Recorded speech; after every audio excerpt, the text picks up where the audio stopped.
Bismillahirrahmanirrahim. Assalamualaikum warahmatullahi wabarakatuh. Nahmaduhu wa nusalli wa nusallimu ala rasulihil karim, amma ba'du. Insyaallah pada kesempatan kali ini kita akan belajar tentang toharoh. Apa itu toharoh? Toharoh sendiri secara bahasa adalah kebersihan atau bersuci. Sedangkan toharoh secara syara atau secara istilah adalah melakukan sesuatu yang dengan sesuatu tersebut akan memperbolehkan seseorang untuk melaksanakan sholat. Artinya bagaimana? Ketika seseorang sholat, akan tetapi dia tidak toharoh, tidak bersuci, tidak melakukan toharoh, maka sholatnya itu tidak sah. Seperti apa? Contohnya itu seperti berwudu,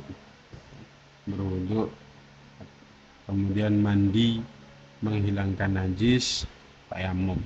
Jadi wudu, mandi, menghilangkan najis, dan tayamum itu adalah beberapa contoh dari yang namanya toharoh.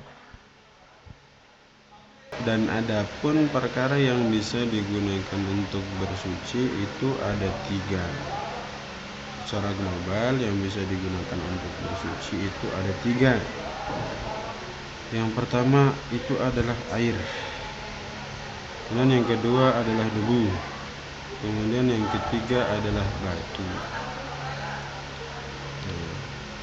Dan untuk nomor 2 dan 3 ini hanya alternatif saja. Hanya alternatif ketika kok tidak ditemukan air yang bisa digunakan untuk bersuci, maka boleh menggunakan debu.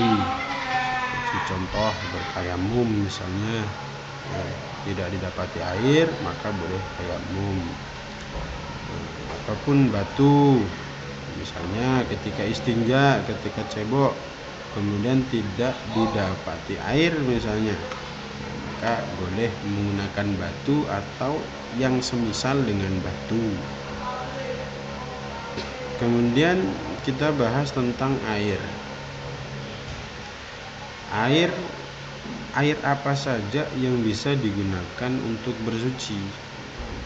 Maka di sini adapun air yang bisa digunakan untuk bersuci itu ada 7 macam.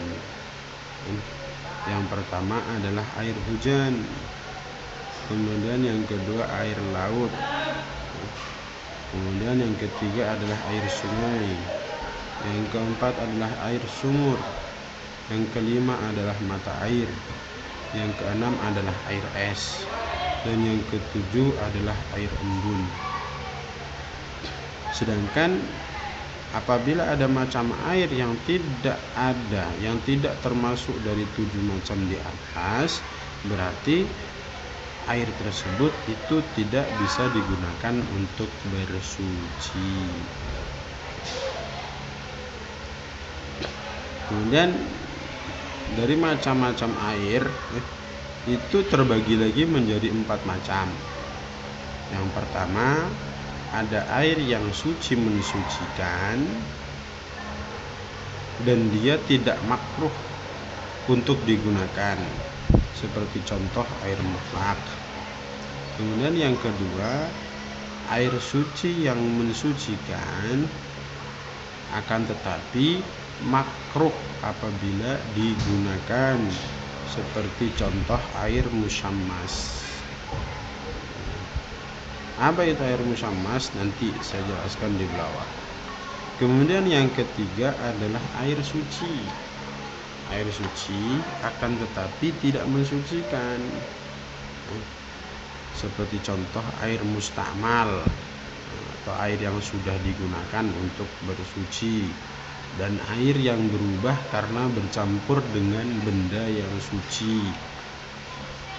Misalnya air kecampuran kopi, air yang kecampuran teh, maka air tersebut itu hukumnya suci, akan tetapi tidak bisa digunakan untuk bersuci. Kemudian yang keempat adalah air najis atau air mutanajis, yaitu air yang terkena najis atau air yang sudah terkontaminasi, tercampur dengan najis. Cukup sekian untuk kali ini, dan insya Allah kita akan melanjutkan pembahasannya di video berikutnya. Semoga video ini memberikan manfaat. Assalamualaikum warahmatullahi wabarakatuh.